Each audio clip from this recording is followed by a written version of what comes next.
3 تجوان اللي دخلوا النهارده لو اللي بيشوطهم جن يعني راكبوا عفريت كده مش هيخشوا بالطريقه دي. والله العظيم هيخشوا بالطريقه دي. عمرو السولية بيعمل اي حاجه. تقريبا احنا رجعنا للمسخره القديمه تاني، ان الزمالك يجيب اجوان في نفسه الماتش ده واللي فات خلاص، والاهلي النهارده يلاقي جون جميل جميل جميل.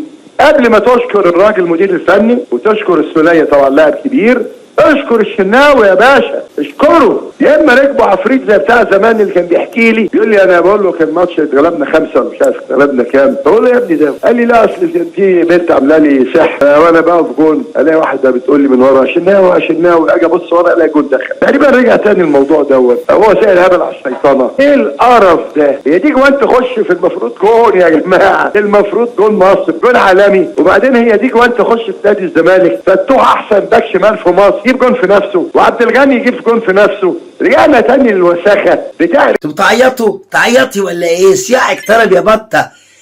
الوضع في الزمالك سيء حسنا، نتمنى لهم الاسوأ. يا عيني علينا وجمال، ايه اليوم الحلو ده اللي بيقفل على بيراميدز يجي كده والزمالك يجي كده والفرحان بالاهلي يجي كده والصداره يجي كده؟ ده ايه الدوري الجميل ده؟ يا عيني يا عيني على الوضع، عندهم سيء حسنا نتمنى لهم الاسوأ. ده النهارده بعد ماتش ده لو هو فكر انه يروح الزمالك وجمهور الزمالك يستقبله، ده هو راح لكم بطه. يعني نتكلم بقى بمنتهى الامانه، ده انت المفروض تكسر الدنيا عشان جمهور الزمالك يتمسك بيك ويقول لك عايزينه. ده انا كنت لسه من 4-5 اسابيع بقول لك الزمالك عايز معلم زيه، يعني لازم يتعاقد. كان غلطه ان هو ما تعاقدش معاه من اول الموسم، لان بص كل ده كوم، وان فرقه الزمالك لازم يبقى فيه معلم. يعني بص زيزو وبص شيكابالا وبص يوسف اسامه نبيه وكل الناس دي عايزه واحد في نص الملعب هو اللي يباصلهم. تمام. فالشكل اللي عمله النهارده عبد الله ده شكل مبطلين.